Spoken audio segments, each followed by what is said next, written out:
live news broadcast. I'm going to be going over 5 stories that I think are big, that aren't getting enough attention in the mainstream media, that I think you're going to want to know about. So let me list those, and then I want to go through them in detail. President Trump accuses Kamala Harris of breaking election law by paying for endorsements that went undisclosed. I want to go deep on this, but he's saying this may have broken the law and she needs to be investigated once he takes office. Let me know your thoughts on him doing that. Also, now multiple members of Congress are saying, hey, wait a minute. If taxpayer money was used to pay off claims of sexual harassment or assault or unwanted advances from members of Congress, we, the American people, deserve to know those names, since it was our money that paid these people off, not their own money. Also, did you know that key details about the COVID-19 situation, the lockdown, the vaccines, and the origin were all purposely hidden from President Joe Biden, as well as President Trump was openly lied to about the vaccines? All of this is coming out. Elon Musk continues to take heat for saying that we need F-1B visas in order to compete and keep America at the top of the world stage. Now President Trump is backing him with more details. Lastly, President Biden says he regrets dropping out of the race and blames Merrick Garland, the Attorney General, for not going after Trump more aggressively, which would have helped him, which just goes to prove what we were all thinking, that this was Biden being a petty, petulant child that went after his political enemy because he knew he couldn't win the election. So let's go ahead and jump into today's information. All right. President Trump is saying that, wait a minute, you're telling me that Kamala Harris covertly, secretly paid celebrities for endorsement.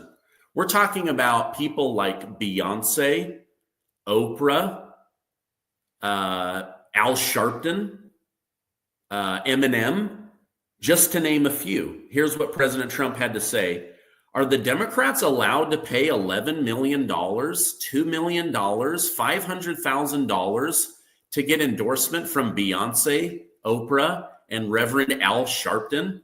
I don't think so. Beyoncé didn't sing, Oprah didn't do much, and Al Sharpton is just a third-rate con man. So what's going on here?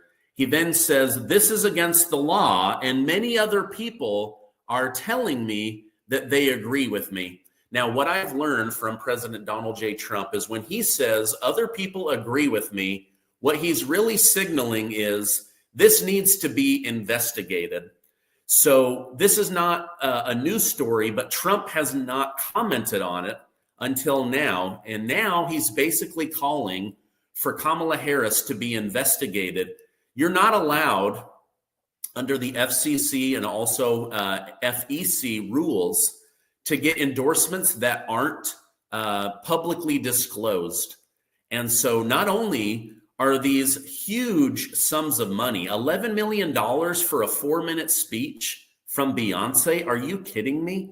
So he wants her to be investigated. And my guess is if Kash Patel and the new Attorney General, Pam Bondi, look into this, they're going to find that Kamala Harris did break election law.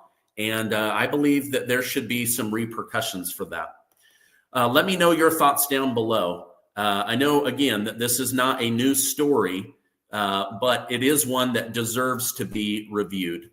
All right, now, the next story is multiple members of Congress, all on the Republican side, are saying, wait a minute, if $17 million of taxpayer money was used to silence and cover up sexual assault claims from members of Congress, we deserve to know who was involved. Representative Thomas Massey and Marjorie Taylor Greene, for example, on Thursday night said, if taxpayer money was used to settle sexual harassment claims, the American people deserve to know. Now, we're not being told about Jeffrey Epstein. We're not being told about P. Diddy. And now we're not being told about members of Congress that had sexual harassment paid off using my money, using your money, right? Like, we're struggling to pay groceries. All of our bills are more expensive. And yet these guys are using our hard-earned tax money not to benefit our children, not to build new bridges, not to make internet more affordable, but to pay off sexual harassment claims. I believe that that needs to stop. And I believe that we should know those people's names, because guess what? If there's any truth to them, now I know some claims they pay people off just to make a story go away.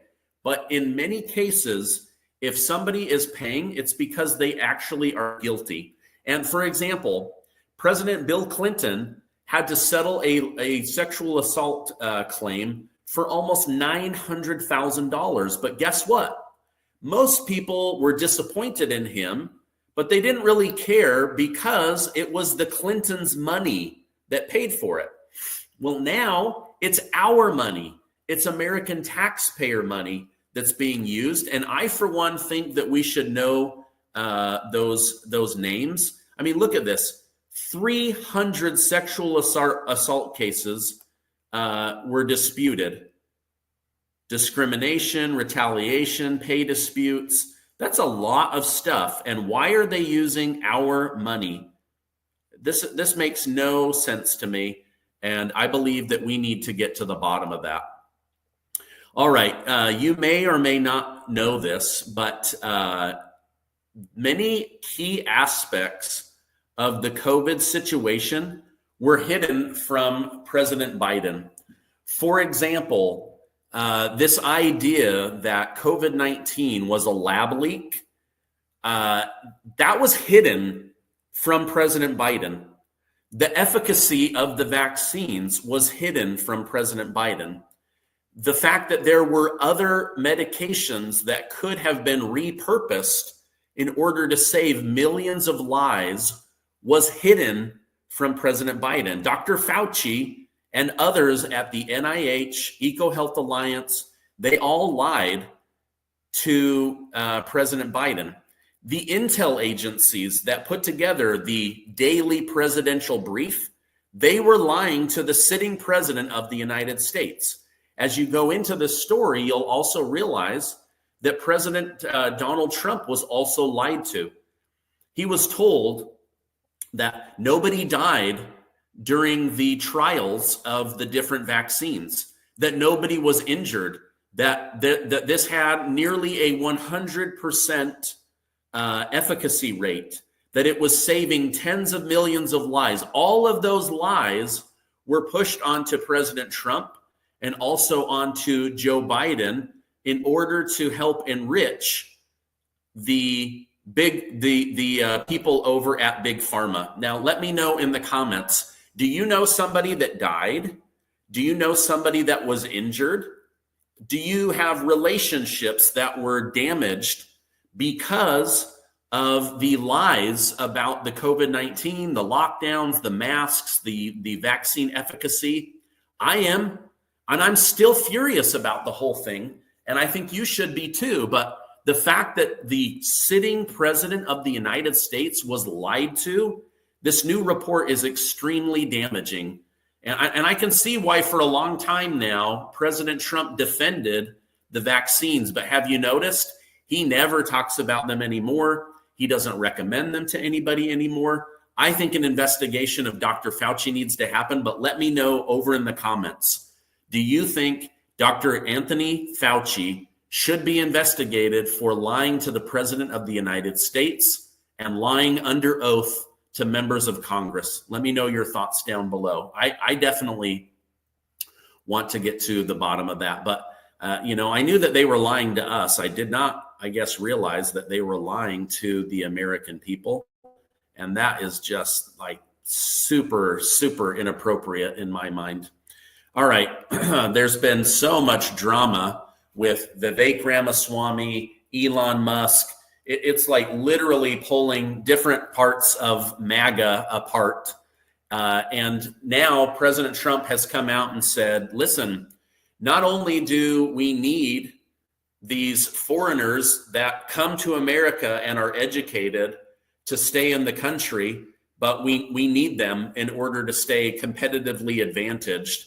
And President Trump says, listen, at my many properties, even I have HB1 visa holders, and that it helps keep America competitive. But let me know your thoughts. So I think, yes, we need these people. But at the same time, if you make it difficult for American citizens to get medical degrees, engineering degrees, then that is on the government. And as you know from watching this channel, I believe a lot of the problems in our lives are because of the federal government. So I think that they need to redo the education system. I think people need to shift their beliefs about the importance of college, who needs to go to college, student loan debt. I mean, this really became a money-making scheme for getting people into debt to create an income stream for the federal government. It also benefited the Department of Education. It also benefited universities and colleges. But did it actually end up benefiting the American worker?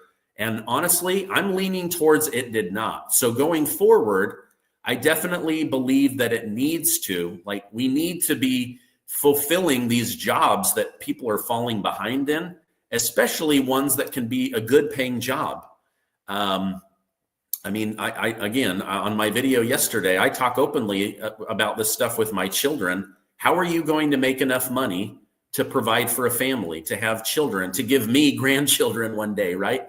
These are open discussions, but let me know your thoughts. So I think a couple of things are happening here. I think that the mainstream media has made a mountain out of a molehill. I don't think that that this is as big of a story as the media is making it. At the same time, part of the America First movement needs to be Americans getting jobs first. So I don't believe anybody with an H-1B visa should ever replace an American worker. Never. It should always be selective and bringing them in based on needs. If we're lacking in NASA, if we're lacking, wherever, I think Americans should fulfill those duties first. At the same time, we can't fall behind in technology. America is always on the leading edge of new technology, and we have to remain there. And so this is kind of a tough one, but I'm definitely leaning more towards America first. Give Americans incentive to have families. Give Americans incentive to have babies. Give Americans education opportunities that actually lead to money-making opportunities. Like, I remember when I graduated from the David Eccles School of Business at the University of Utah, right? Like a highly prestigious business school. They told me, okay, you're going to go out into the business world and you can anticipate making $30,000 to $35,000 a year. I was blown away. Like, wait a minute.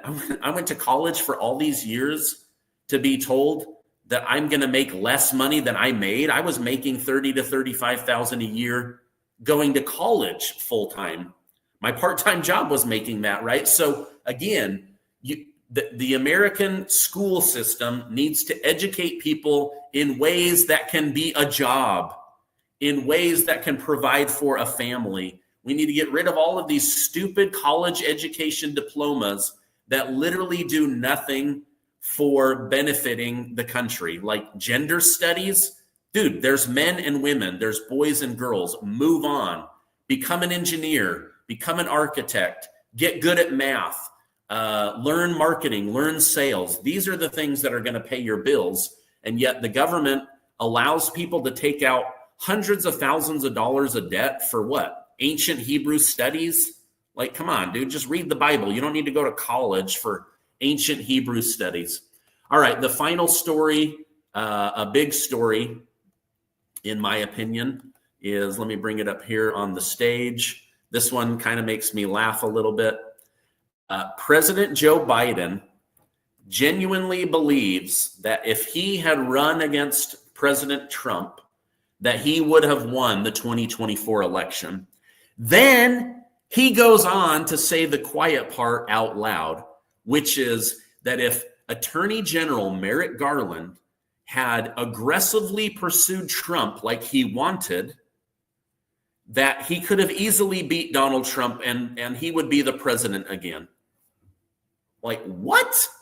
Dude, you kept saying that this was about justice, that this was about saving democracy. And yet now you're telling all of us that he didn't pursue your political enemy fast enough for you to win? Are you freaking kidding me, Joe Biden? And he's also saying that Merrick Garland was a terrible attorney general and that he secretly never wanted him and that he was too slow in pursuing those horrible January 6thers. Dude, if I were Merrick Garland, the attorney general, as soon as I stepped down, I would go on the offense and I would openly betray Joe Biden and come out and tell the American people the truth, that you were told to pursue Donald Trump, that you secretly worked with all of the different special counsel people to get Trump, that you were specifically told to go after January 6 people and to publicly talk about it in the media as often as possible in order to shame and humiliate Donald Trump. And that also that you slow walked the charges against Hunter Biden, that you worked on behalf of the sitting president to protect his child. I would disclose all of this. I would also be open about the border. I would be open about the stuff about Kamala Harris, about all of the Biden family crimes, the $20+ million. I would be open about all of it. I would not let somebody badmouth my reputation after I have gone against my moral compass in order to protect your family, and now you throw me under the bus and say that I'm slow and stupid and ineffective and that I didn't do what you wanted, which was to pursue your political enemy and to let your child off the hook. Are you kidding me?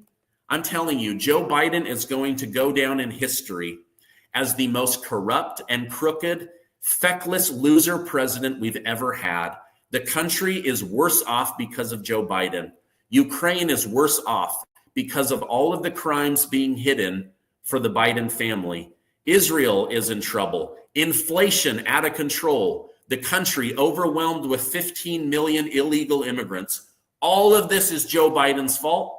And I think Merrick Garland should openly come out and ask for immunity from President Trump in exchange for telling everything about what actually happened in Joe Biden's White House. But let me know over in the comments, do you agree with this?